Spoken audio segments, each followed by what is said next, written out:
ॐ साईश्वराय विद्महे सत्यदेवाय धीमहि तन्नः सर्वः प्रचोदयात्। ॐ साईश्वराय विद्महे सत्यदेवाय धीमहि तन्नः सर्वः प्रचोदयात्। ॐ साईश्वराय विद्महे सत्यदेवाय धीमहि तन्नः सर्वः प्रचोदयात्।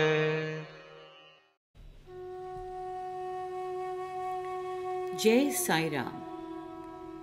भगवान श्री सत्य साईं बाबा के चरण कमलों में मेरा प्यार भरा साष्टांग प्रणाम। उनके प्रथम दर्शन ही मेरे जीवन की सबसे महत्वपूर्ण घटना है। एक ऐसी घटना जो मेरे लिए सदैव यादगार रहेगी।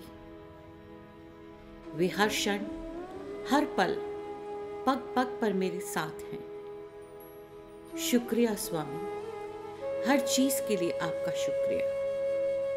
दर्शन देने का शुक्रिया, अपना बनाने का शुक्रिया, मेरी आंखों में बस जाने का शुक्रिया तथा मेरे दिल में बस जाने का भी शुक्रिया। भगवान श्री सत्य साईं प्रभु की सभी पर कृपा बनी रहे। प्रभु चरण कमलों में अर्पित सचरित्र तुम्हारा रचित हुआ परायण ग्रंथ के रूप में मेरे प्रभु करुणा निधान इसे स्वीकार करें। इसे कर दो कामना पूर्ण हर सुनने वाले की। जय साईं राम।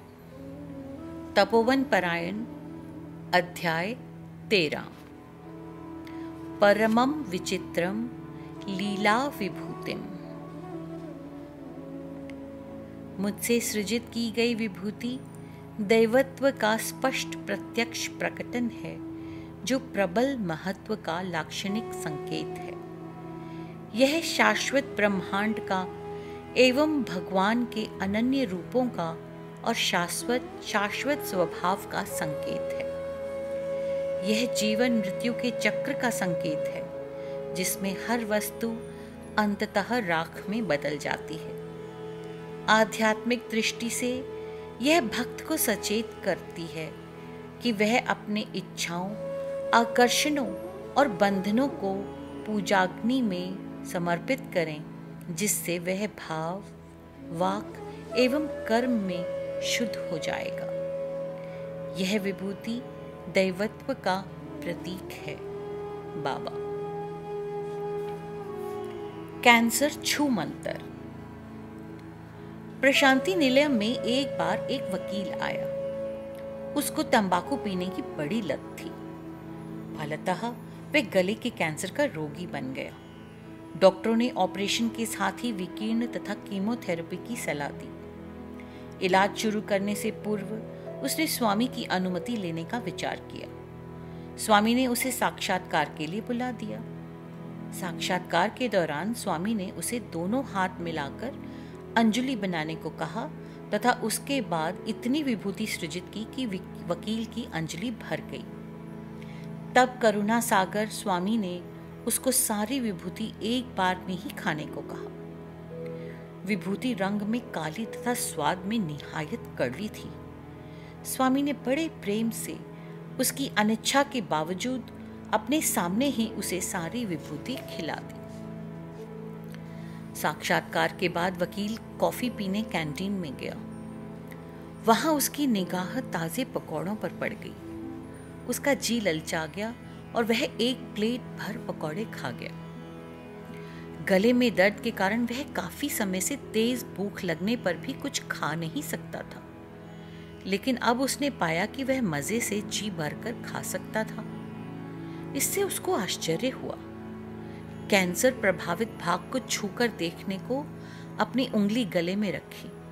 कैंसर का नाम भी बाकी नहीं रह गया था। दर्द भी गायब था। जाहिर था कि उसका पूरा इलाज हो गया था, जो सिर्फ बाबा की दया के फलस्वरूप था। इस विचार से उसके अंदर बाबा के प्रति भक्ति भाव उभर आया और उसकी आंखों में आंसू झरने लगे।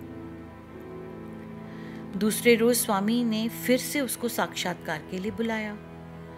असाध्य रोग से मुक्ति दिलाने के लिए वे स्वामी का आभारी था तथा भावुक होकर उनके चरणों में लिपट गया। उसने स्वामी से विनती की कि वह सिंधी भाषा अच्छी तरह जानता था तथा उसको सनातन सारथी का सिंधी में अनुवाद करने की अनुमति दी जाए। स्वामी ने कहा, उस काम के लिए ही मैंने तुम्हें पुट्टपर्ती बुलाया है। तभी से वह भाग्यशाली वकील सनातन सारथी का सिंधी में अनुवाद कर प्रकाशित कर रहा है। जनजाति नेता का उपचार। अरुणाचल प्रदेश पहले आसाम का भाग था। इससे अधिकांश लोग कबीलों के हैं। वे काफी समय से अलग राज्य की मांग कर रहे थे, जिससे जल्दी स्वीकार न किए जाने पर वे असम सरकार के खिलाफ छापामार युद्ध में लगे थे। सरकार ने उनकी सहानुभूति जीतने और उन्हें तोड़-फोड़ की कार्यवाही से विमुख करने के लिए उनके भूभाग में करोड़ों रुपए व्यय करके विकास के लिए कई काम का आरंभ किया। इसके अंतर्गत उनके इलाके में अस्पतालों, विद्यालयों, सड़कों तथा दूसरी सुविधाओं का विस्तार किया गया। फिर भी ये जनजातियां संतुष्ट नहीं थीं और अलगाववादी गतिविधियों में लिप्त थीं।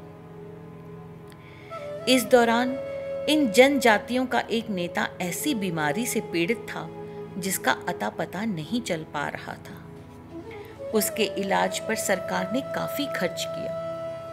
उसको पूरी चिकित्सा सुविधाएं दी गईं। कलकत्ता और दिल्ली के प्रसिद्ध अस्पतालों में उसका इलाज हुआ, फिर भी बीमारी का पता न चल सका। वह कुछ खा पी नहीं पा रहा था। वह जो कुछ खाता उल्टी में निकल जाता था। इससे नेह नातेदारों को उसके जिंदा रहने की आशा ही नहीं रह गई थी।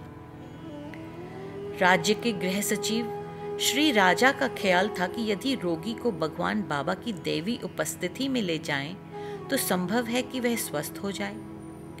इस हेतु भारत सरकार की अनुमति ली गई और 29 सदस्यों का एक दल भारत दर्शन के बहाने यात्रा पर निकल पड़ा। इसमें वह नेता भी था। दल यथा समय पुट्टपर्ती पहुंच गया।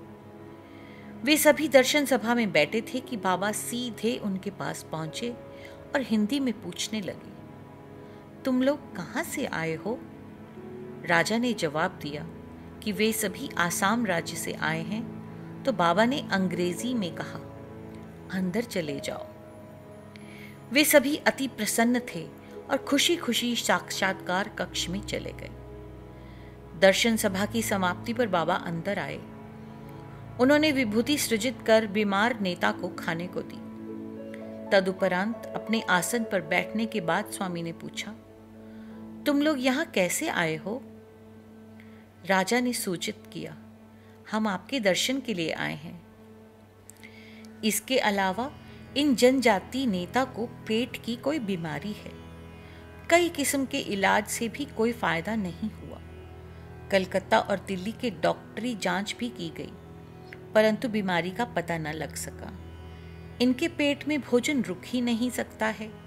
नतीजन सारी जनजाति लोगों को हमारी चिकित्सा प्रणाली और अस्पतालों में कोई भरोसा नहीं रह गया है। ये प्रभावशाली जनजाति नेता हैं। सिर्फ आप ही इनका उपचार कर सकते हैं। स्वामी ने उनको आश्वस्त किया, चिंता न करो, ये पूर्ण स्वस्थ हो जाएंगे। तब स्वामी उन कबीले के लोगों से उनकी ही बोली में बातें करने लगे। उस दौरान उन्होंने उनके गांव और वातावरण के बारे में बातें की। उन्होंने बताया कि वे सूर्य देवता और चंद्रमा देवता के लिए मंदिर का निर्माण करना चाहते हैं। स्वामी जब इस बारे में बातें कर रहे थे तो उन्होंने हवा में हाथ घुमाया और दूसरे ही क्षण एक देवी हथेली पर तांबे का एक यंत्र आ गया जिसका व्यास 9 इंच था। इसमें बहुत खूबसूरत चित्र बने थे। यंत्र के एक और सूर्य देवता का चित्र था तो दूसरी ओर चंद्रदेव का। उन्होंने जनजाति लोगों का ध्यान यंत्र की अत्यंत महीन और आकर्षक कारीगरी की ओर दिलाया। साथ ही स्वामी ने कहा कि प्रस्तावित मंत्र का नाम डोनो पोलो होगा। कबीले की बोली में इन दोनों शब्दों का अर्थ अर्थात सूर्य और चंद्रमा होता है। इस पर वे आश्चर्य करने लगे। स्वामी ने कहा कि मंदिर के बन जाने पर वे इस यंत्र की उसमें स्थापना करें और इसकी सदा नियमित रूप से पूजा करते रहें। उन्होंने कहा कि देव आराधना सदा लाभकारी होती है। स्वामी ने विभूति उन्हें दिया तथा पाद नमस्कार करने की अनुमति दी। स्वामी से विदा होते समय वे अति आभारी तथा खुश थे। उसके बाद वे सीधे कैंटीन में जलपान के लिए गए। वहां उनके बीमार नेता ने कुछ गोल सफेद रंग की खाने की चीज देखी। उसका मन ललचा गया और वे खाने को मांगी। वे इडली थी। उनके साथियों को भय था कि उनके खाने से वहीं उसको उल्टी या पेट दर्द न हो जाए। फिर भी स्वामी के आश्वासन में भरोसा कर उन्होंने उसको इडली खाने दी। एक प्लेट इडली और चटनी तो उसने तुरंत चट कर ली। दूसरी प्लेट भी उसने मांगी और उसे भी खाया। उसके साथी भय मिश्रित आश्चर्य से उसे देख रहे थे और वह था कि प्लेट पर प्लेट इडली हजम किए जा रहा था।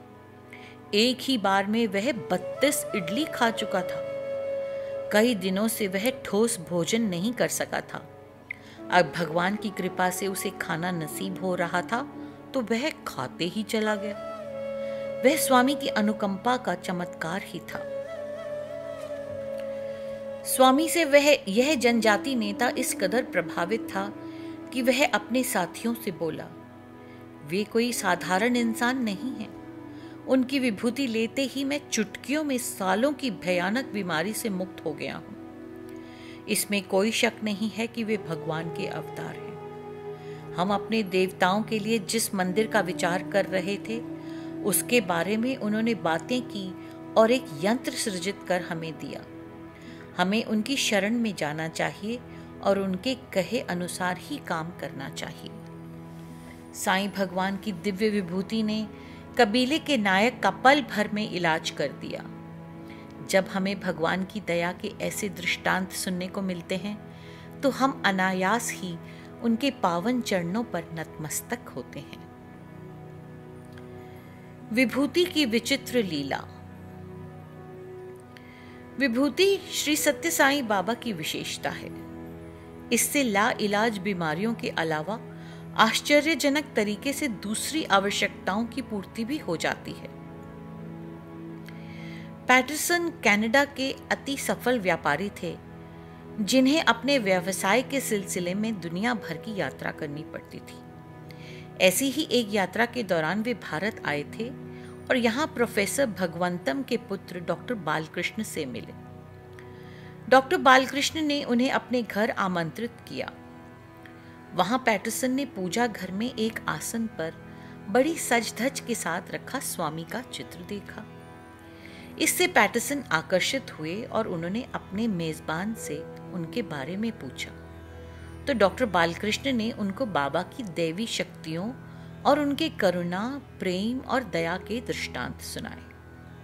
साथ ही उन्होंने पैटरसन को बताया कि स्वामी कुछ महान पुरुषों की विनती पर मनुष्य जाति के उत्थान के लिए ही धरती पर अवतार लेकर आए हैं। इससे बाबा में पैटरसन की जिज्ञासा और भी जागृत हो गई। वे अति प्रसन्न थे और चाहा कि डॉक्टर बालकृष्ण उन्हें कोई ऐसी चीज दें जो उन्हें समय समय पर बाबा का स्मरण दिलाती रहे। उनका विचार था कि डॉक्टर बालकृष्ण स्वामी का एक चित्र देंगे, लेकिन डॉक्टर बालकृष्ण का विचार कुछ और ही था। उन्होंने सोचा कि बाबा की विभूति सबसे भली रहेगी, इसलिए उन्होंने विभूति की एक पुड़िया पैटरसन को दे दी। इससे पैटरसन को कुछ निराशा हुई और वे कहने लगे, राख? क्या आप इस महान योगी की याद दिलाने के लिए मुझे राख दे रहे हैं? तब डॉक्टर बालकृष्ण ने उन्हें समझाया, यह साधारण राख नहीं है, यह तो दिव्य विभूति है। यह अति महत्वपूर्ण तथा बेशकीमती है। यदि आप कभी बड़े संकट में हों और समझें कि बाबा की दया से ही आपकी रक्षा हो सकेगी, तो विभूति की एक चुटकी मुंह में डालकर बाबा से विनती कीजिए, आपका कष्ट दूर हो जाएगा। भारत से वापसी यात्रा में पैटरसन को लंदन होकर घर लौटना था। वायुयान में उन्हें ऐसी जगह मिली कि वे बच्चों और महिलाओं से घिरे थे। उनके शोर शराबे तथा चिल्लपों से वे तंग आ गए। इत्तफाकन लंदन के समीप वायुयान पहुंचा तो उन्हें विभूति तथा डॉक्टर बालकृष्ण की सलाह याद आई। उन्होंने तुरंत विभूति की एक चुटकी ली और बाबा से विनती की कि वे लंदन से न्यूयॉर्क की यात्रा में भली जगह दिलाने की कृपा करें। लंदन में वे ज्यों ही विमान से उतरे, उन्होंने लाउडस्पीकर पर अपना नाम सुनाई पड़ा। उनको तुरंत हवाई अड्डा कार्यालय में आने को कहा गया था। वहां पहुंचने पर उन्हें सूचित किया गया कि लंदन से न्यूयॉर्क की यात्रा में उनके लिए प्रथम श्रेणी में सीट सुरक्षित की गई है। वे खुश थे तथा तुरंत बाकी किराए का भुगतान कर देना चाहते थे, लेकिन तब वे दंग रह गए जब वायुयान के अधिकारी ने उनको बताया कि अतिरिक्त किराए का भुगतान पहले ही किया जा चुका है। प्रभु की इस कृपा पर पैटरसन खुशी के मारे फूले नहीं समाये थे। सिर्फ एक चुटकी भर विभूति लेने और बाबा का नाम स्मरण करते ही हजारों मील दूर उनके ऊपर भगवान की कृपा की वर्षा हो गई थी। बाबा के प्रेम और दया का ख्याल कर वे भाव विभोर हो गए। बाबा की विभूति सचमुच बहुत शक्तिशाली और प्रभावकारी है। यह परम पवित्र है और इससे किसी भी रोग को, चाहे वह लाइलाज क्यों ना हो, ठीक करने का सामर्थ्य है। यह सच्चे भक्त की कोई भी मनोकामना पूर्ण करने में सक्षम है। हमें प्रतिदिन भक्ति और प्रेम के साथ इसका उपयोग करना चाहिए। परमं पवित्रम बाबा विभूतिम, परमं विचित्रम लीला विभूतिम, परमार्थ इष्टार्थ मोक्ष प्रदातम बाबा विभूतिम इदमाश्रयामि। प्रेम और दया की जीवंत मूर्ति भगवान बाबा के चरणों में हमारा विनम्र प्रणाम। श्री सत्य साईं पर ब्रह्मणे नमः। ओम शांति शांति शांति। 13वां अध्याय समाप्त।